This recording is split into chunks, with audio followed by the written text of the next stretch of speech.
the first season of the Sunday SITREP.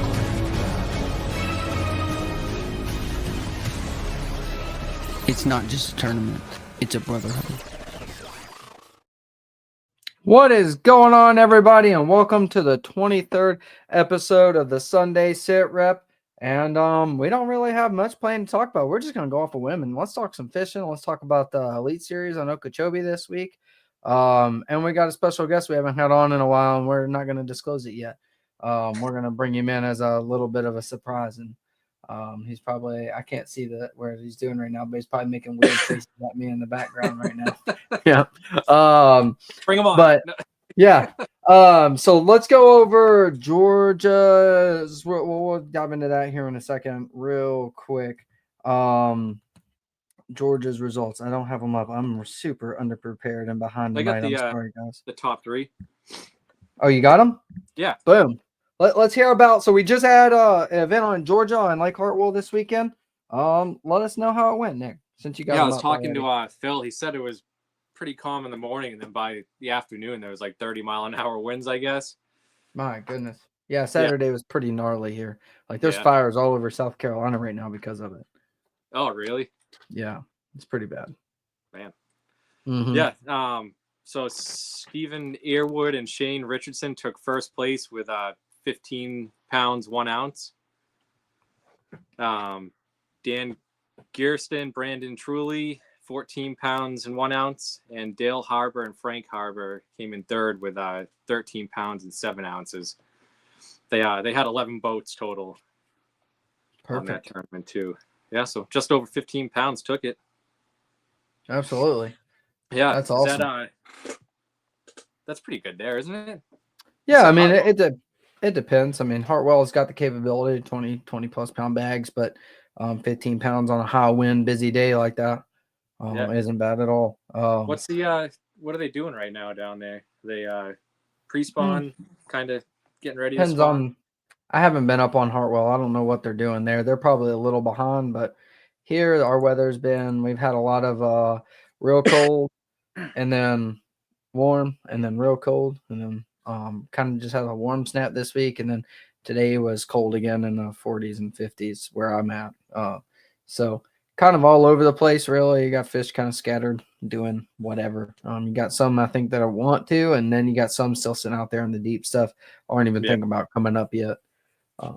But we'll see how it goes. But welcome everybody. It sounds like they had a pretty good event out there. 11 boats. That's the most he's had so far in Georgia, right? Yeah, I'm pretty sure. Yeah. Well, good. I'm glad they had a successful event. It's cool to see. I've got a South Carolina team on there, a couple of them. Nathan Tyson, Dan Gertson. I haven't looked at the full list to see. Excuse me, it was Clark's Hill, not Hartwell. That's my fault. I said Hartwell. It is Clark's Hill. I had a couple of teams go down there and fish that event that normally fish up here in South Carolina, though. So thank y'all for going down there and supporting Georgia. And I think some of those guys are planning on fishing both, the Savannah River chain and here in South Carolina. So pretty cool. I like that. I like that we're already getting, cross communication between the states. Yeah, it's all. Yeah, I'm digging it. My thing is all messed up here. I'm trying to get squared away. I don't know what happened. It kind of changed up the format of the website here. Anyways, so yeah, good event on Georgia, and we got a bunch coming up in March. We have an event every weekend in March, folks. So if you're down here in the South, you have no excuses to not be in an event. Next weekend, on 8 March here in South Carolina, we're having our second derby out of Monticello. Definitely looking forward to that. Hoping to see. I want to see 5 pound smallmouth. Okay. I'm not going to guarantee 5 pound smallmouth, but there's a good chance of a 5 pound smallmouth.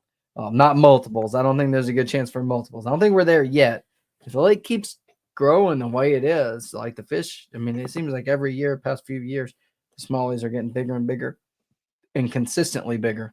And more of them.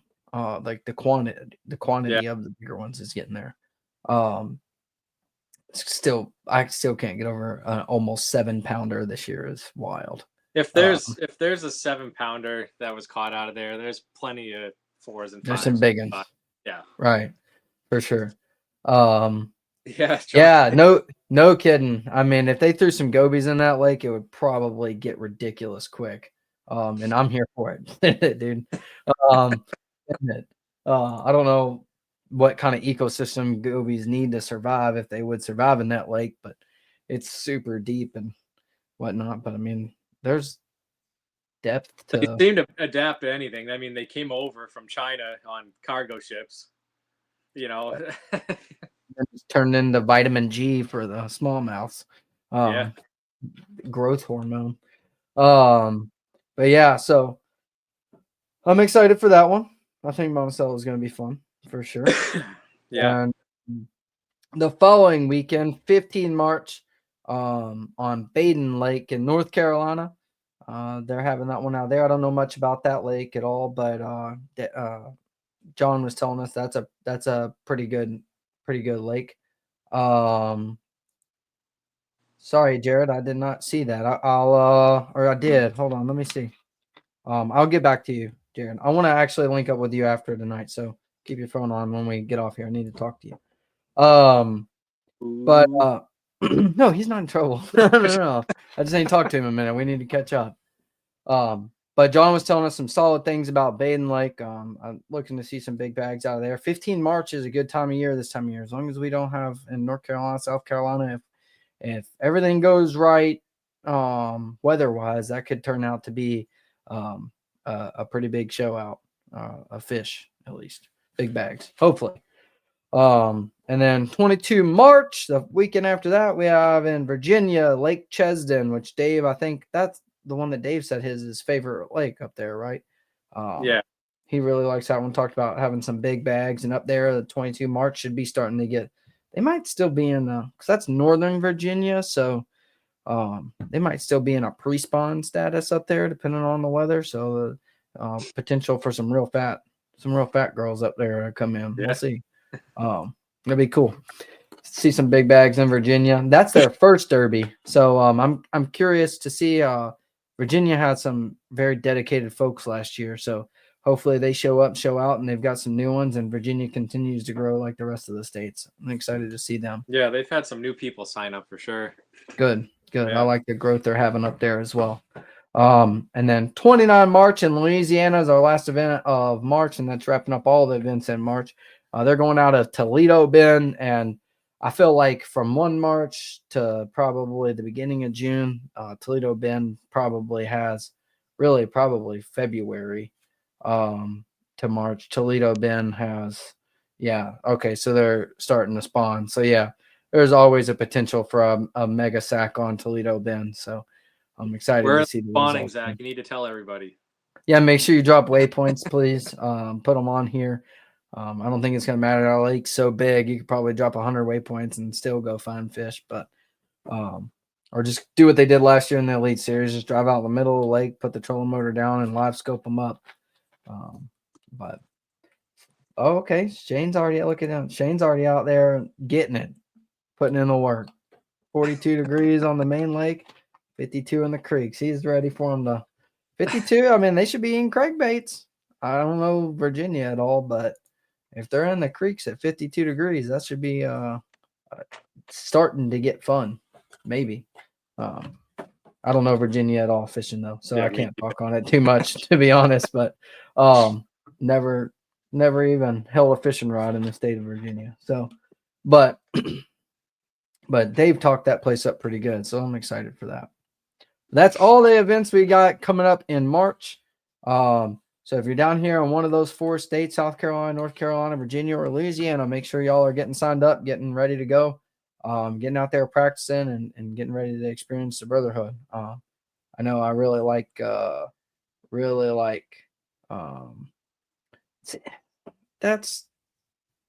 lake is so confusing with that. It fluctuates so much being a power plant lake. Like I've seen it drop 5 feet out from under us in the middle of through a tournament day. It's kind of crazy. That lake's really hard. And honestly, I've tried to go out there bed fishing and stuff, but it's weird because some days like they will consistently move that lake 5 feet a day for multiple days in a row, to where it'll come up and then go down, come up and go down. And Does they're that affect constantly. that lake a lot? Like, is it deep enough where that doesn't really play a factor? Or is it? I mean, it's weird. Like on that lake, without giving up too much of how I've fished it, but on that lake, like I always target, near deep water. Yeah. It's a really small lake. Like it's not very big. Like, you can run end to end in 10 minutes. It's tiny, but it fishes big, if that makes sense. There's a lot of points, a lot of little pockets and coves and stuff. There's a lot to fish out there, but it's I haven't really noticed it making a difference, other than like if you go see them on the bed, if you get there, like sometimes the lake will be low when you start, and then it'll rise 5 feet over the day. And there's definitely been times where I've seen fish on the bed one day. Last year, I had some fish on a bed, and the next day when I came back, by the time I got to them, the water was so high you couldn't even see that area anymore. Oh, it's like a big bowl. Yeah, it's a big bowl. I don't have anything set up to screen share it or anything, or I would, but yeah, it's not much. It's not big lake, but nuclear power plant. They built that lake. From what I understand, Duke Energy built that lake for fishing. Yeah. Like they specifically tailored the way the points are and all of that for fishing.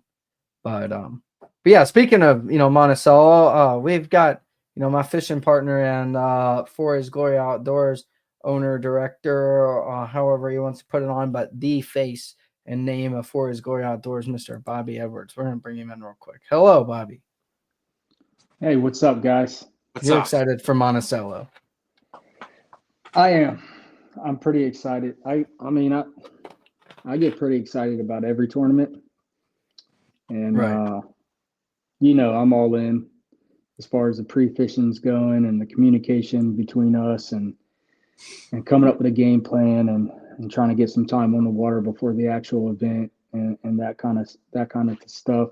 I think towards the tail end of last season is when you and I started to really click as far as being on a team on a boat together and learning each other's just the way we operate on a boat and being able to read each other's minds. So going into this season, I was excited from the rip. So before each tournament, I'm pretty stoked to get out there.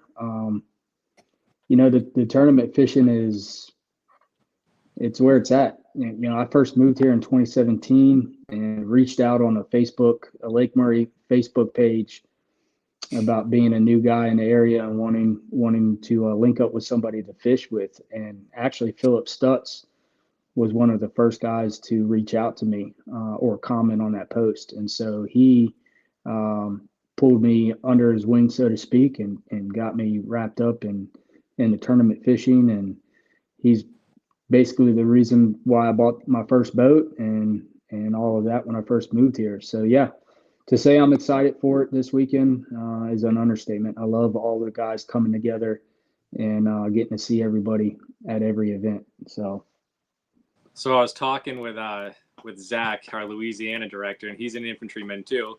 Oh, here we go. He wants to know, and I want to know too, is there a lot of crap talking that goes on the boat between infantry and Air Force? Honestly, I'll let you answer.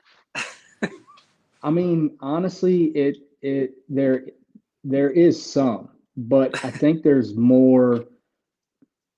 If there's crap talking going on, it's more about how one of us sets the hook on a fish, or how we miss a fish, or how we doubted one another, or doubted the game plan that the other one pitched, and then it ended up being what it needed to be.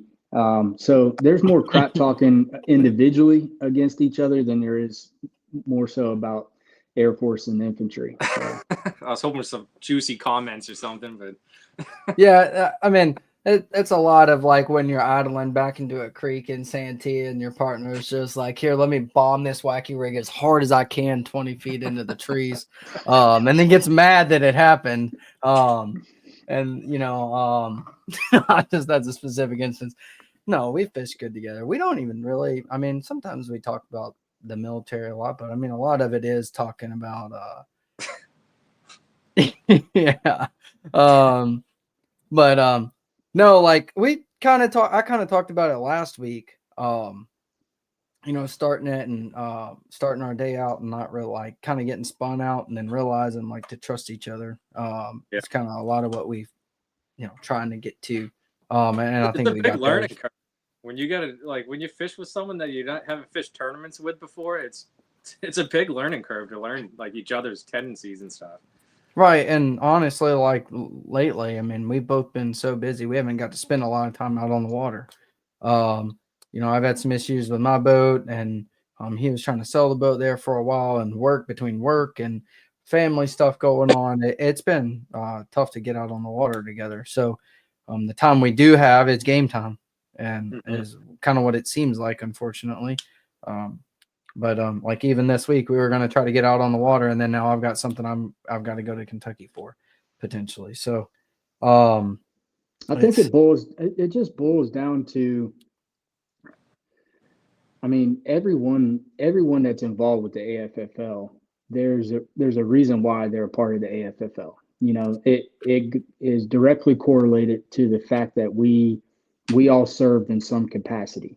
right. And part of us wanting to serve, whether we are willing to admit it or not, is because of brotherhood, is because of being closely connected with other people. And that, for me, there's a difference between the solo guy that's fishing in the league by himself in his own boat versus the team atmosphere. That's the reason why.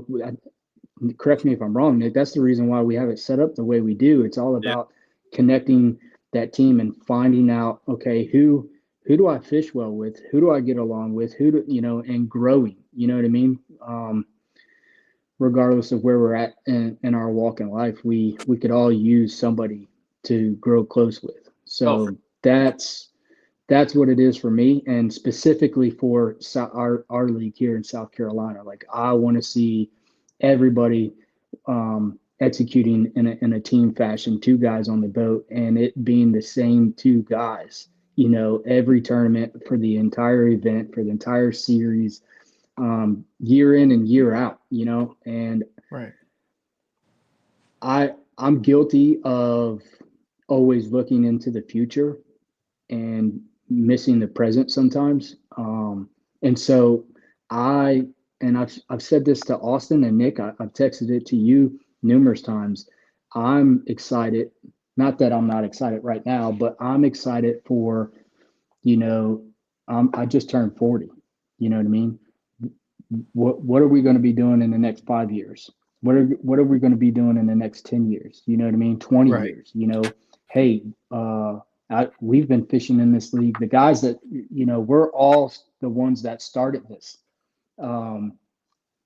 together. And hopefully we're all the ones, people are going to come and people are going to go. People are still active duty and people, that kind of stuff. But for the most part, even everyone that's on watching tonight, everyone that's in North Carolina and all the different states and leagues, like, what about the 5-year, 10-year, 20-year mark when we're that far along? And, look at Carl Horn, for example. You know what I mean? Like, him and his partner that have been fishing together forever, that kind of stuff, you know what I mean? Yeah. Building that kind of relationship. So I like that a lot. Yeah, definitely. For sure. And exactly like we had the comment up on the screen. I'll put it back up here real quick. If I can find my mouse, I lost my mouse again. The camaraderie is innate in us. Yeah. And exactly like you said here on the back end of this, it makes it easy for us to chat and get right into it. Like, I'll speak on the national championship, for instance. Like, a lot of you guys knew me because you watched the podcast, stuff like that. But like, I didn't really know any of you. And then like hanging out in the house, just chatting, doing all that. Like, I came over to the or the New Hampshire house a couple times and just sat out there, like getting to know all of those guys. Shane Baker. I can't even name all your names. Like I'm drawing a blank right now for some reason. But Johnny, Mike Sheehan, Bob, all of you. Speaking of which, Bob, I heard you got to meet Hank Cherry. Jacqueline sent me a picture of you.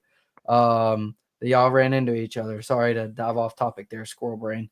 But like meeting all you guys, like sitting around, hanging out, all the Louisiana guys and making the gumbo and we talked over the podcast and over the chat and everything. It was like I knew all those guys for years, is how it felt, like just sitting around chatting. And it's awesome. Like, all we saw was just like pictures and names of all the results, right? So then right, like see Putting, people face to face. Yeah, it was cool. But the ease of, I'm trying to think of how to say that, but like just how it just felt natural to know these guys, like I've known like you already forever. knew them. Right. Yeah. Yeah. But yeah, sorry to dive back on the Hank Cherry thing. I'm glad you got to meet them, Bob. They are amazing people, and I'm glad to see that Hank had a pretty good tournament this weekend. I'm pretty happy with that, seeing him up there in the top. I think he was 17th. I have the results up here somewhere. Let's see. 18th. 18th. Oh no, hold on. Yeah, 18th. Yeah, he finished out 18th, and he's actually on his way here to South Carolina. He's hopping in the NPFL this year. Oh, is he really? He's hopping in that Santee Cooper tournament next weekend. Oh, no kidding. We need to go link up with him Saturday or Sunday or Friday or whatever day that is. We need to go link up, see what he's up to. I mean, yeah, that would be legit. Man. To be fishing 2 like pro series, that's a lot. Like coming out of elbow surgery this year, yeah, it's a lot. For sure. He's a stud though. Hank's a stud. I mean, absolutely. He's a stud, and he's one of the genuine guys. Right. A lot of people,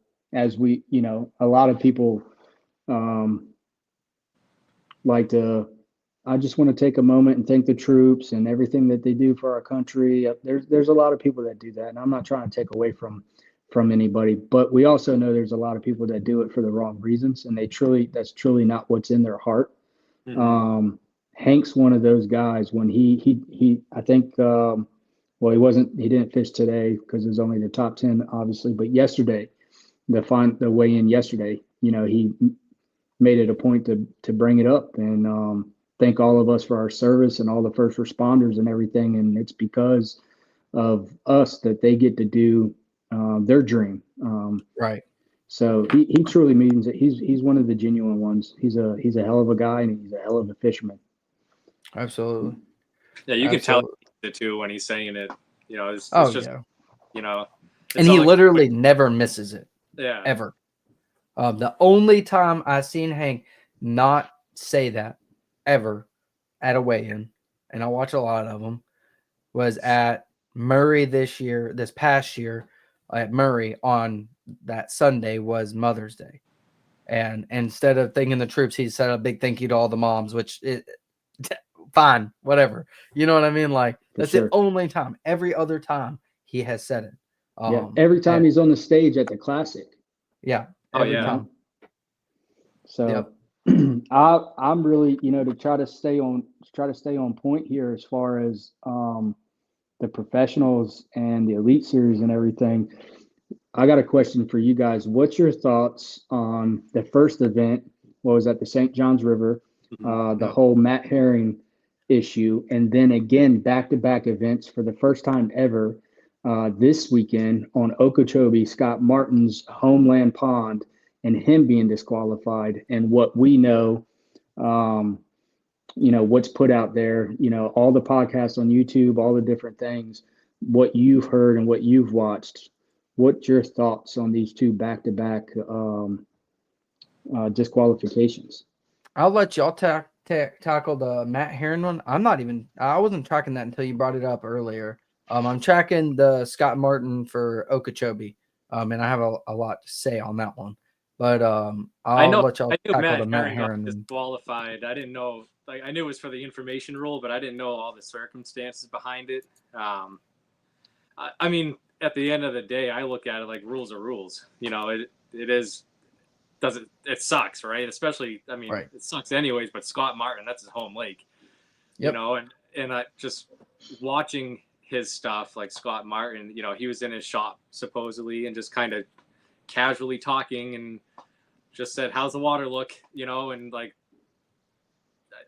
it's a rule, so I mean, you can't argue it, but Yep. yeah, I think it goes to say a lot about Scott Martin's character, though. For just a quick second, right? So, like Scott Martin last year in the Open, literally dominated the Open Yeah. by what was it, 25, 30 pounds or something? I mean, it's something ridiculous. I don't remember the weight. The man grew up on Okeechobee. He knows Okeechobee, and that's one of those lakes that has secrets still, right? Oh, yeah. Like not all lakes have a home field advantage, but lakes like Santee Cooper, Okeechobee, like some of those swamp lakes that just have weird nuances to them. They don't have the best maps. It's not a structure fishery to where you can go out there and structure fish it.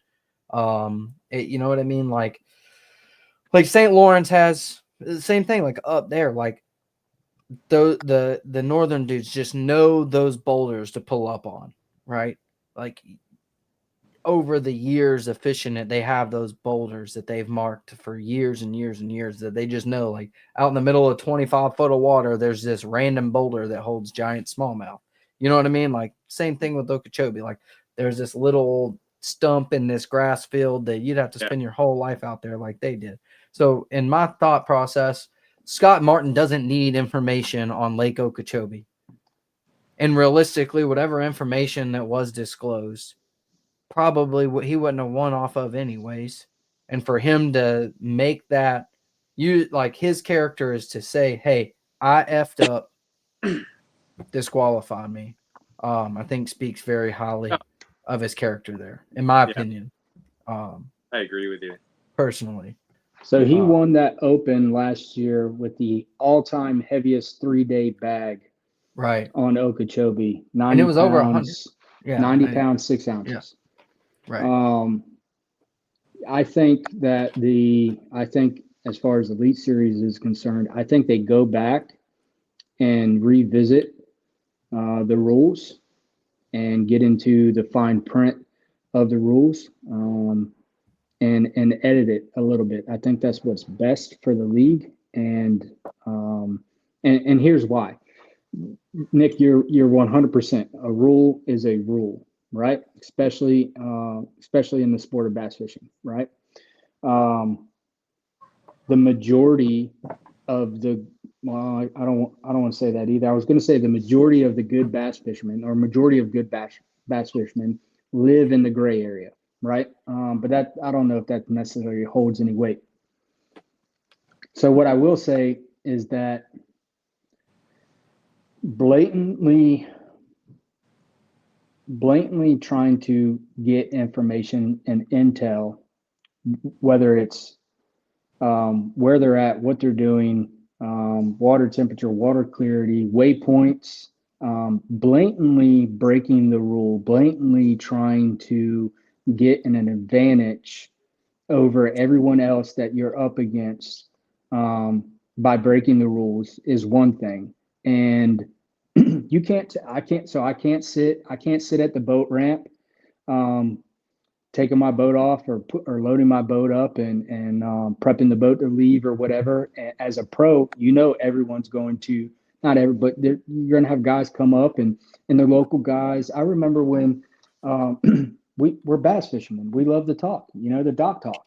Oh yeah. Or sitting there's Austin knows this. I try to get them to come over to the house and stay the night before every tournament that's on this side of the state. Because I love sitting in the garage. I love putting new line on all the rods, tying on baits, talking about what we're going to do, our strategy, all that stuff. I love that part about the sport.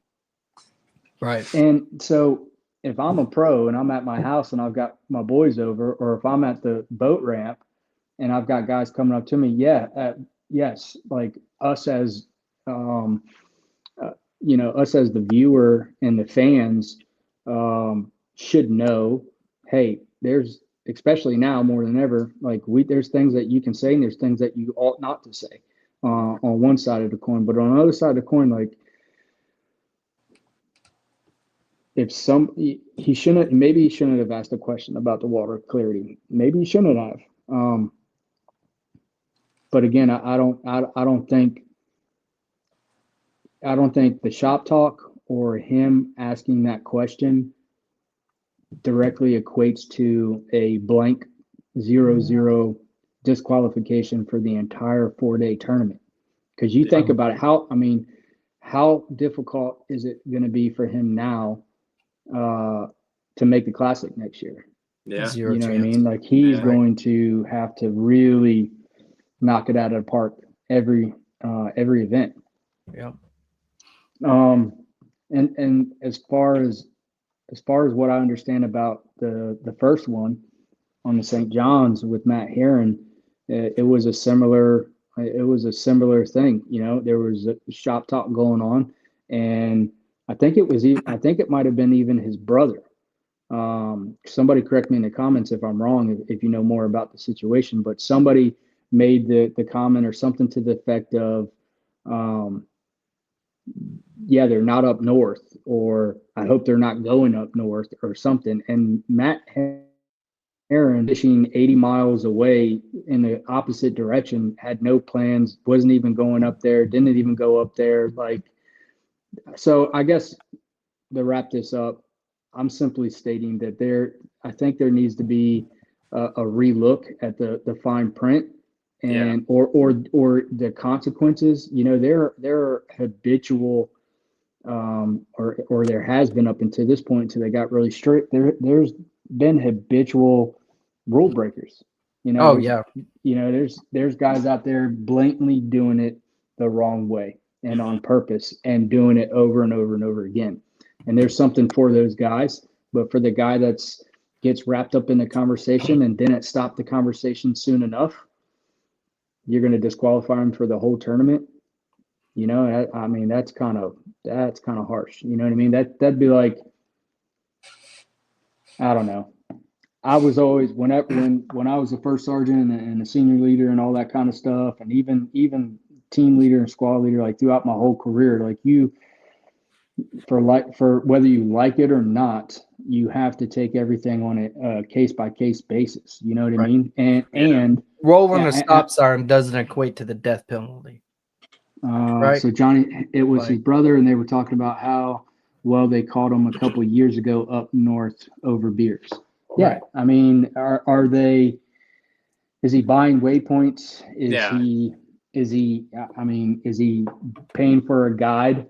Right. A month before his club tournament to go learn how to catch them so that he can win in his club tournament. You know what I mean? Like, come on, there's a difference. And whether you agree with me or not, I always took the side and the approach of I'm going to take into consideration what kind of soldier this guy is, because we all step on our cranks. We all make mistakes. You know what I mean? So for the kid that comes in and day out and gives the unit and gives the uniform and gives the Army and gives me or his leader 110% every day, when he steps on his crank, I'm taking that into consideration.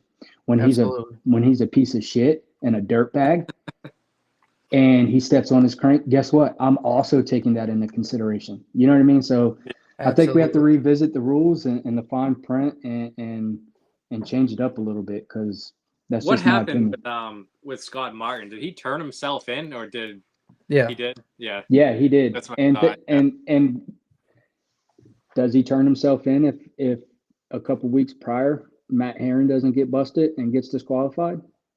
Yeah, that's fair. That's a valid point. But either way, I think what you're getting to, and a lot of it is intent. And just like either way, taking it on a case by case basis. Like I kind of slipped it out there for a second. Like rolling a stop sign or doing 10 over the speed limit doesn't equate to the death penalty, right? Like you're not going to go to jail.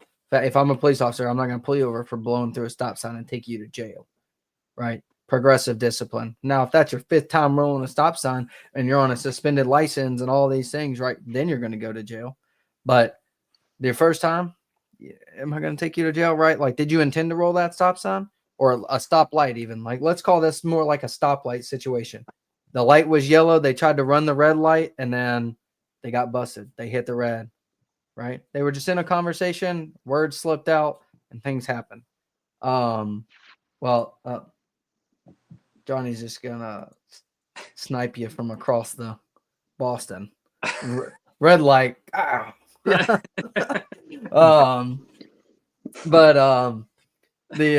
He must be in the Air Force.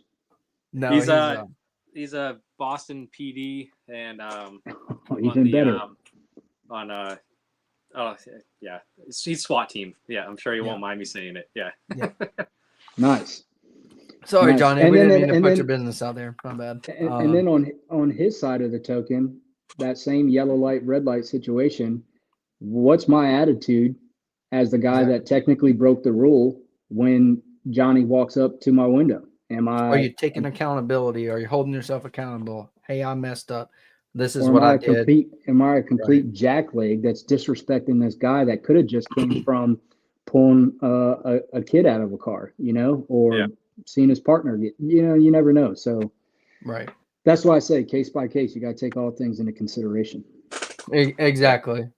Exactly. And I think there's a couple comments on here that are talking about like here's why I'm really on the case by case situation, right? So I can't see the comments. Is there a way for me to see the comments? Oh no, I thought you could, but as we put them up here, you can. I reckon you can see that, right, Bobby? Yep, I can see it when it pops up. Yeah. So I think this is pretty vital here.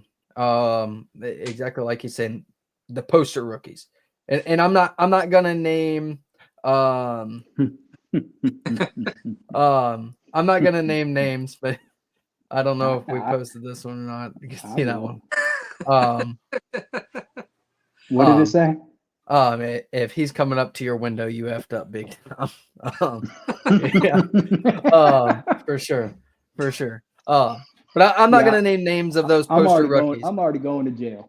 But we know what poster rookie we're talking about here. Right? If you're in depth, right?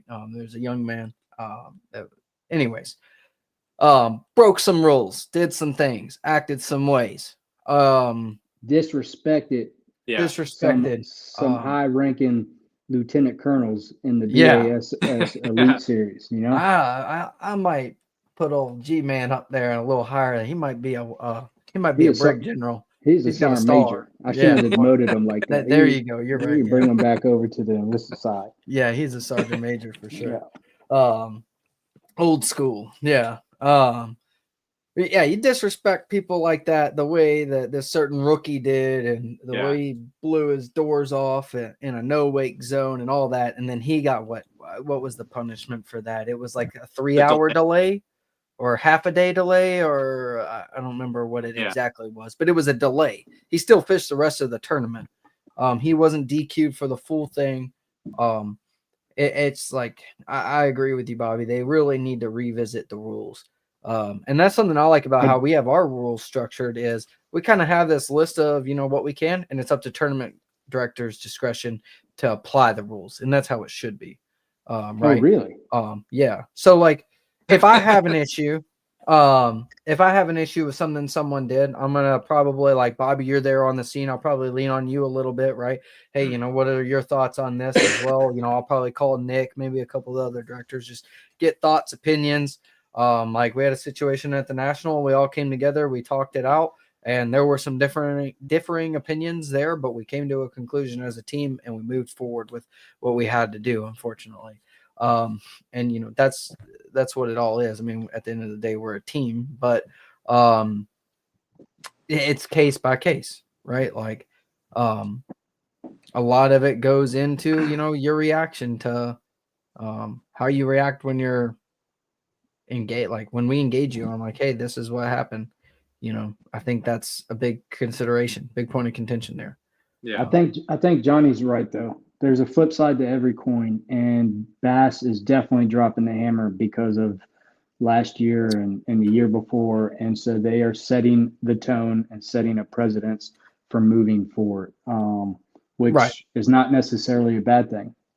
Right. I think last year maybe they were a little too lenient. They see that, they recognize it. I'm sure there's, you know how it is too. I mean, there's angler meetings, there's, you know, one-on-one conversations. Like I'm sure G-Man did not have some choice words for the tournament director after that situation, right?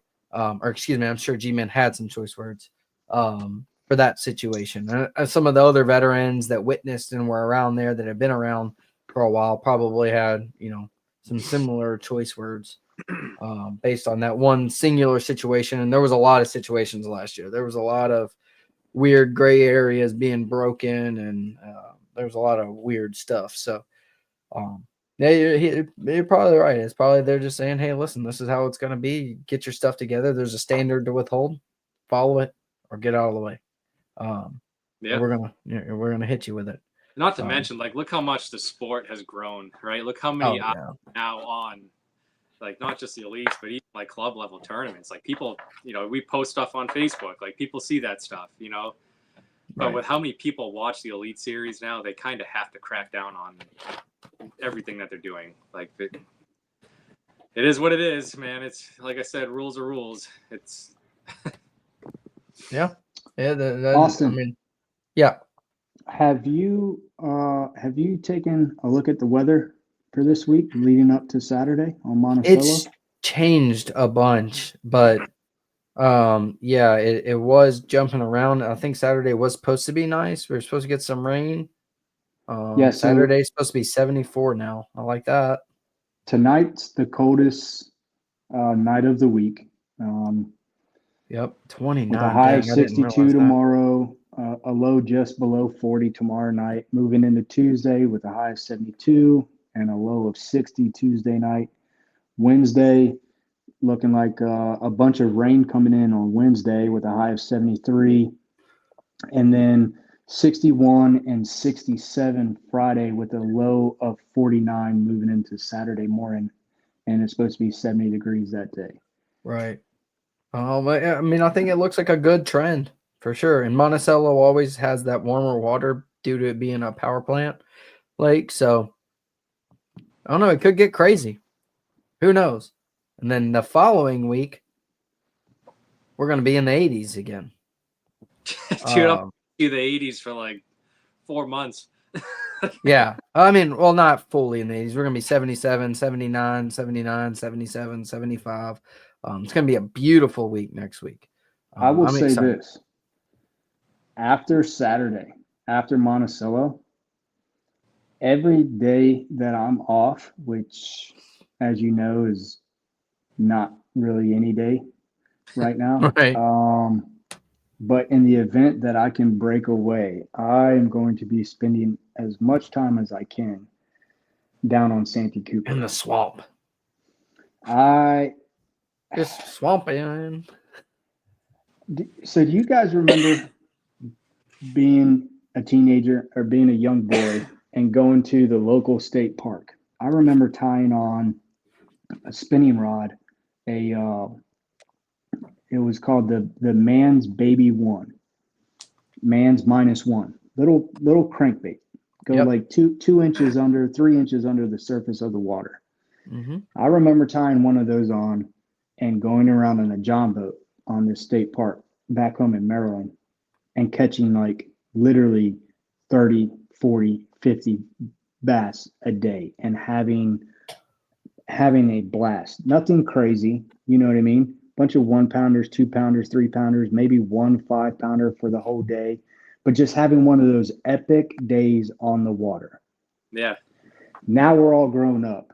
We've got 30, 40, 50, 60, 70, 80, 90, $100,000 boats, live scope, power poles, 250s. And you get skunked. This rod, this line, all these baits, a whole boat, all this stuff. And I can't go out there and crack 20 pounds. And it's bugging the crap out of me. That is one thing I said before. I miss about having my smaller aluminum boat, because now with my boat, I can literally bring everything. And I sit there with that hatch open, and I'm like, oh man, 2 casts with this. I didn't catch anything. Let's put this. It makes me lose my mind. And the end of the day, you have 20 rods on the front deck, Oh, it's just a beating nightmare. your head on the deck. I drive Austin crazy because I probably spend more time cutting and retying baits than actually like casting and having a bait in the water. You have to buy more rods. That's all that No means. comment. That's all it needs. My thoughts exactly. Yeah. I'm excited for Monticello. I think I think it's going to take 18 pounds. I agree. I want to see Probably you somewhere guys in that pull realm. in what Brandon Polinick pulled in. A 34-pound sack? 30 pounds, okay? I ain't saying Bro, it's impossible. If I catch a 34-pound sack, those bad boys are not going back in the pond because I'm going to have them all stuffed, all 5 of them on a freaking piece of wood in the office. Isn't that crazy? Go take out a personal loan for a taxidermy bill. I'm about it. Yeah. He had what, a 9 and 2 7s or something that day? He had 2 9s yesterday. 2 9s. It's insane. Stupid. Yeah. Yeah. He 34-10 was the day you one, see him day 2 weight. Okeechobee, beginning of March with a crankbait, just putting on a Burn 'em up. clinic Yeah. Wrecking them. on Okeechobee. That's Yeah. You know, insane. and so that's what In buzzed me. current. I want to know what Right. Scott Martin was going to do. Did Yeah. Scott Martin know to go into a canal and throw a crankbait for 4 days straight, In that or little was he going to channel. go out on the main lake and Do what he you did know? last year in the open, just throw a frog, a chatterbait, and a zoom worm all day, Yeah. or So, whatever. yeah, I don't know what worm he was throwing, but a worm. this time of year, turkey season's right around the corner, but we're talking bass fishing, so I'll try to stay on track. I want to go down to Sandy Cooper is popping off this year. Is it? Oh yeah, it's the last. It's The taking last over 2 weeks, 25 pounds to win just about the anything. last 2 weeks have been insane down there. The last 2 Mhm. weekends, all the tournaments that are going on, it's been pretty epic down there. Because the last couple of years it seems like it's been slowing down a little bit from what I've been hearing. Last year was horrible. Horrible. Last year was awful. I mean, there's no good way to go about it. It sucked. All the weights were Yesterday's down. Fishers of Men, I think first it took 28 pounds. Yeah. Oh, God. Yeah. And what was that? 3 weekends ago, they had almost 40 pounds. 37-pound sack. Yeah, 37. Oh, that was that one you sent me. That's right. That's crazy. 37 pounds. Yeah, and last weekend was the BFL with a 13-pounder, and that was the 37-pound sack, right?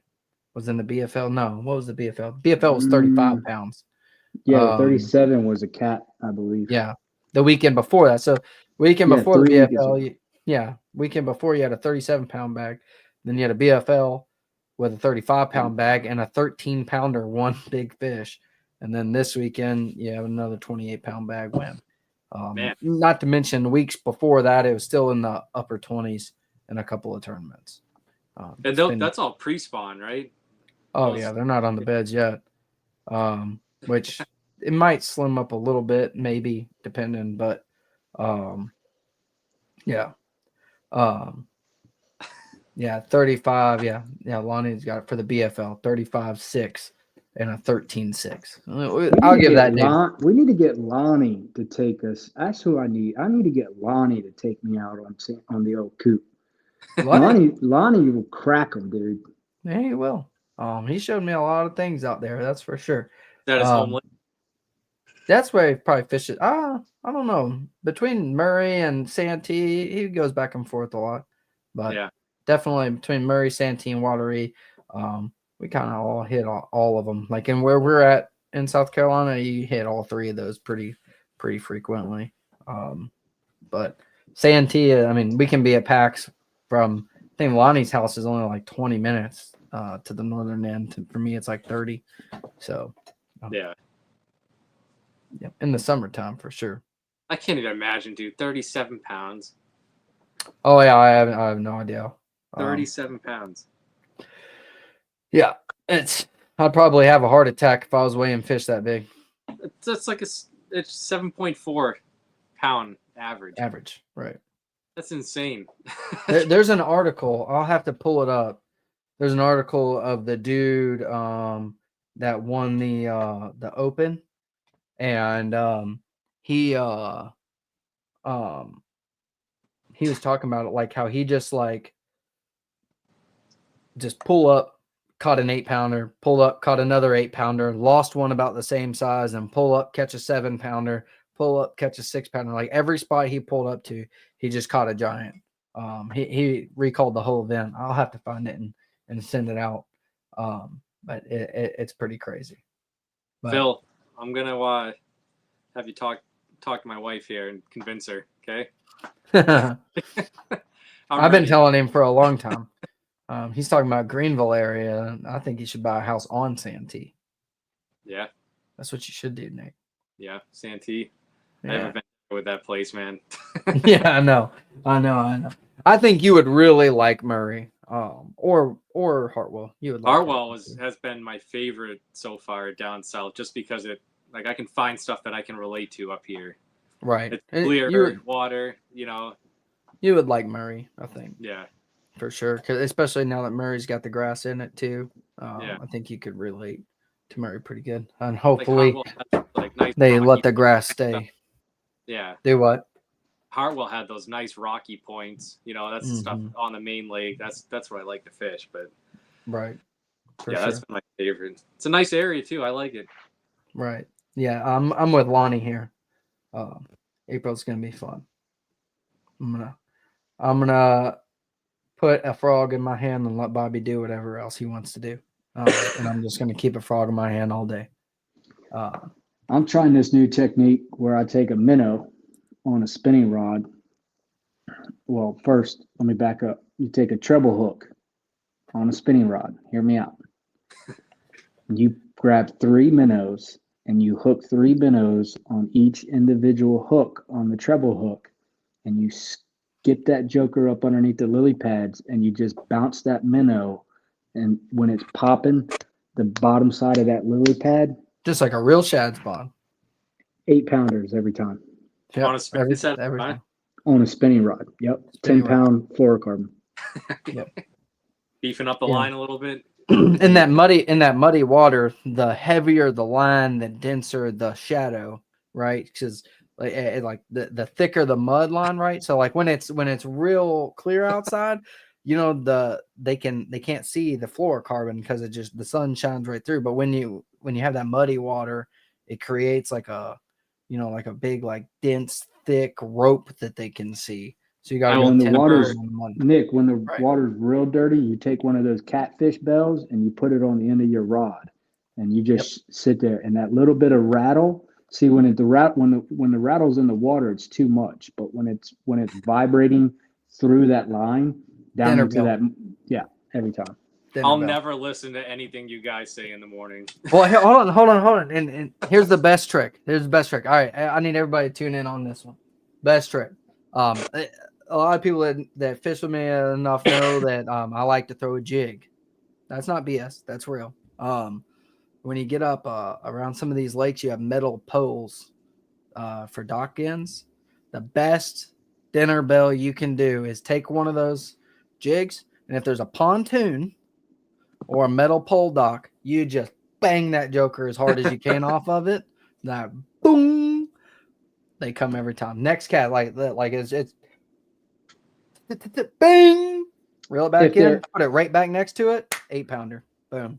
37-pound bags. That's how you do it. The alternative to that we've figured out is that if there isn't a metal pole around that dock, but that dock has a pontoon boat, or like a $200,000 jet ski boat, perfect. Smack that 1/2 ounce off the side of that boat, boy, and I'm telling you, 5-pounder every time.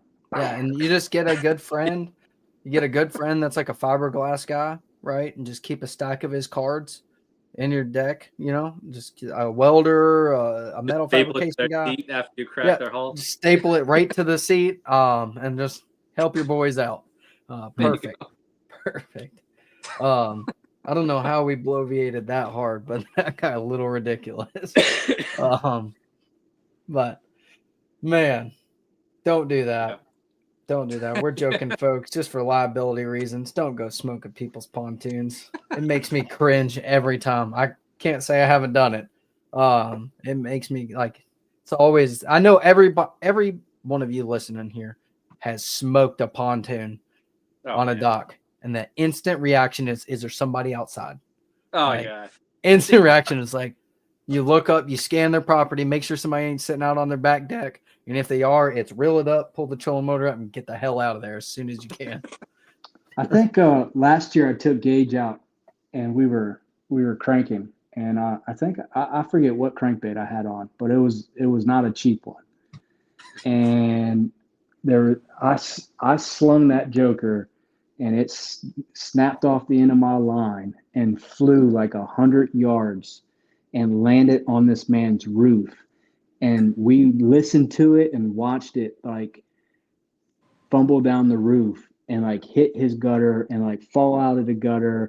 And we didn't even realize it. He was on the back porch. He was sitting in a chair on the back porch, and I think it was Gage. I'm almost positive it was Gage. And that guy got so upset that I just threw a crankbait 100 yards on his roof. It was hilarious. Yeah. Absolutely hilarious. Time to get gone. Yeah. Yeah. The boat's wrapped and everything. Yeah. Oh my God. I took another guy who I won't mention, but his initials is JJ. I took him fishing, and he put a 1/2 ounce jig in a boat cover. Like it was like a $200,000 jet ski boat. Not a jet ski. What do they call those boats? The like the wake boats. Wake boat. Thank you. Yeah. Those are big money. Super expensive Yeah. wake boat, and with a really, really nice cover, like a really nice custom cover on this boat. And he stuck that 1/2 ounce jig. It was a G-Man balling out jig. I remember this very, very specific. And he stuck that jig in that man's boat cover. And needless to say, we did not get the jig back. And whenever that guy found out about it, he was not happy. Pissed. That 1/2 ounce jig on that 20-pound or that 20-pound fluorocarbon that he had did a mess on that man's boat cover. That's what insurance is for. I guess.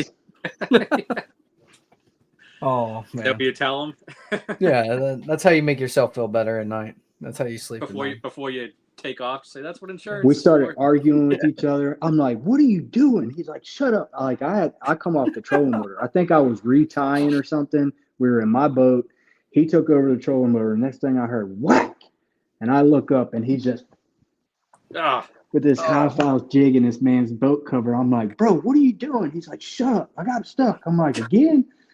Anyway, we get to arguing and getting loud on the water, and I'm like, man, I started thinking about the guy on the porch with the crankbait. I'm like, I hope that nobody is watching this go on right now. On that note, before we criminalize somebody, we're at the hour mark, so we're gonna go ahead and wrap this up here. But congratulations to our winners from this weekend in Georgia, and then big shout out to Brandon Polnick, his 7th Bassmaster win, and 6th Elite Series win. 2 AOIs, and he just needs a classic now, and he's ready to retire at what, 32 years old or whatever he is. He's still young as can be. Absolute legend for sure. I mean, I think he's trying to run down KVD for sure. He's still got a long ways to go, but I think he's trying to run him down. He's got a lot of time left. He sure does. He's still young as can be. So I like seeing the good guys win. I've always liked Brandon Polnick, and outstanding dude. I got to meet him when he won here on Santee. Just briefly, nothing crazy, but just you can tell the genuineness that he carries is pretty solid. But yeah, that's really about all we have. So if you have not jumped in the giveaway, let me see how many we got here. We have 18 entries in there. So if you're new here, you haven't watched before, and you haven't jumped in the giveaway, make sure you like, share, and comment hashtag the SITREP for a chance to win on a t-shirt. And we've got 2 bottles of barbecue sauce for you. And I'm excited to I'm about to bust open another bottle of that mustard-based barbecue sauce for a recipe, I think, tomorrow night. I'm excited for it. I love that stuff. But jump in that real quick, and I'm gonna go over our thing. Yes, my dad asked for those. I don't know if we talked about it earlier in the show. Kentucky did postpone Saturday's tournament. He has not rescheduled it yet. They're just going to move forward with their next event in April, since Green River was way out of hand with the water levels and everything going on. But yeah, so we are going to go over the upcoming events real quick. Y'all make sure y'all are getting in this giveaway. So coming up again, just real quick, 8 March next weekend on Monticello here in South Carolina. Well, I don't know Safe Light offhand, but I'll have that posted on our page later this week. Do a little evaluation, see what it's looking like closer to the event. And then next weekend, 15 March, North Carolina is going to be on Baden Lake. Should be a good event. And then 22 March in Virginia, you got Lake Chesson. And 29 March, Louisiana is going to be kicking it off in Toledo Bend. So a lot of good events this month. Make sure y'all are getting out to them. And that's really all I got. You got anything else, Nick, before we do the giveaway? Bobby, you got anything? You want to hang out for a minute while we do the devotional, or are you going to jump off? I'm going to pop smoke. Just Okay. got off a 12-hour shift, so I'm going to go spend a little bit of time with the missus. Absolutely. Absolutely. Well, we'll see you later, man. We'll go ahead and do the giveaway once you jump off. But hey, thanks for coming on kind of last minute, just shooting the crap with us and talking fishing. And it was fun. Yeah, man. Yeah. I appreciate you guys having me on. Anytime. Absolutely. Yeah, and if I just want to say, if you watch this or you're watching now, and you're a business owner and you want to get involved in the league, we have sponsorship packages. So if you're interested, we can send you those, and just reach out to us, and we'll get the ball rolling. Absolutely. And let's do this here. We got 20 entries tonight. Let's see what it's going to look like.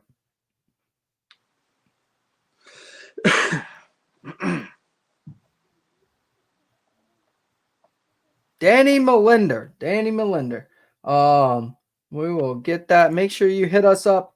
I know we had your address previously. You won a while back. So please just give us a heads up on your address and what t-shirt size you are, and we'll get the stuff mailed out to you for sure. Congratulations on that. And that's all we got tonight, guys. If you don't normally stay for the devotional, I would invite you to stay. I'm pretty excited about what I want to share tonight. And then that's really all we got. I hope y'all have a fantastic week. You're one of my South Carolina guys. We'll see y'all next Saturday, and pretty excited. I just want a 5-pound smallie so bad. It's not even funny. I want you to. I'll probably cry. I'll go live on the AFFL South Carolina page if I catch a 5-pound smallie, just for everybody to see. I might be in the middle of cardiac arrest, but it'll be okay. It's fine. I died doing what I love. I told you something good to throw. Yep, I'm tracking. All right. I'm tracking. It's I've already got it rigged up. Perfect. And I haven't rigged anything else up, but I've got one thing rigged, ready to go. And y'all can't know, it's a secret. If I get the blessing from Nick, if we catch him on it, if I get the blessing from Nick, I'll let y'all know next week. You can tell anybody you want down there. I mean, it's no secret up here. That's for sure. Oh, okay. Well, there's that. But I'm still keeping it under wraps down south unless I catch them on it. And then if I catch them on it really good, I'll either, depending on how good here now, if I go crack a 25-pound bag on this technique. It's just something you wouldn't think to throw down south. That's why it's kind of like, it's a fact. And it is effective. I have caught fish doing it. It is. It is very effective. But yeah. Cool. So that's all we got for those that aren't staying for the devotional that we do every week. See y'all later. Y'all have a good week, and we will see y'all. I don't know if we'll be doing one next weekend. I'm going to be pretty busy next weekend. Next weekend we will be. The following might be a little weird. The 15th, that weekend, 15th, 16th, I'll be busy. We change blocks next weekend too. Oh, do we? Oh, interesting. I didn't think we were doing that anymore. I can't keep up. We are, we aren't, we are, we aren't. Really no. There you go. Yeah. Oh, We double clicked. Bada boom, bada bang. The 12-inch bubble gum photo. Heck yeah. But yeah, so y'all have a good week. We'll see y'all next Sunday. Be safe and have fun. But for those that are hanging out for the devotional, we'll go ahead and get dived in. Whoa, my Kentucky's hanging out a little bit. We'll go ahead and dive in here real quick. I gotta mark that page and go back to where I'm starting. So yeah, so this is something I've shared with people before. Not on here. But I kind of had it in a little differently. And then at church this morning, the pastor kind of shared something that I didn't even equate to this. So before church, I was already thinking about this, diving into, let me pull it up here. Hebrews 13:8. Jesus Christ is the same yesterday, today, and forever. Right. And before church this morning, that kind of came to me a little bit, and I was sitting there in the Bible a little bit before church, and I was sitting there thinking about it, like how many guys I've talked to from our backgrounds, right, military, first responders, that have gone through some stuff or done some stuff, some bad things, right, and they don't necessarily think that they're worthy, right, of Jesus, and you know, that they're the things that they've done, whether that's in Iraq or Afghanistan or Vietnam, the folks that are, of that generation, a lot there.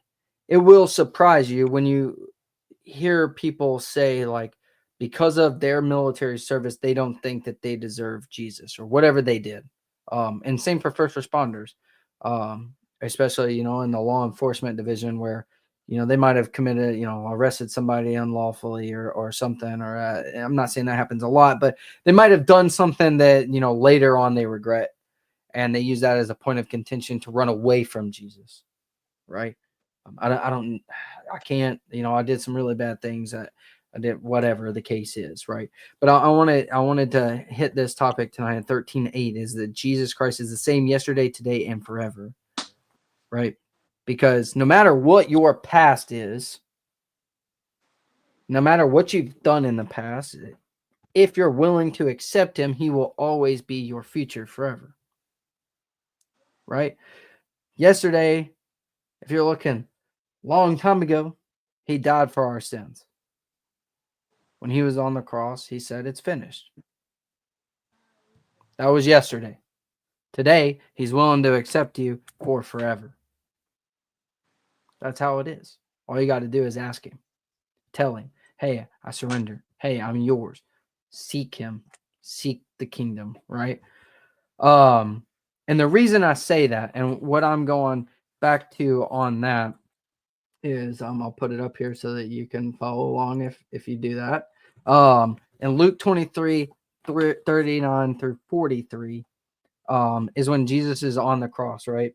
And a lot of us know that he was hung next to two criminals, right? And I'll read it for us real quick. But one of the criminals beside him scoffed, "You're the Messiah, are you? Prove it by saving yourself and us too while you're at it."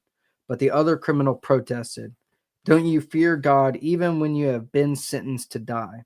We deserve to die for our crimes, but this man hasn't done anything wrong." Then he said, "Jesus, remember me when you come into your kingdom."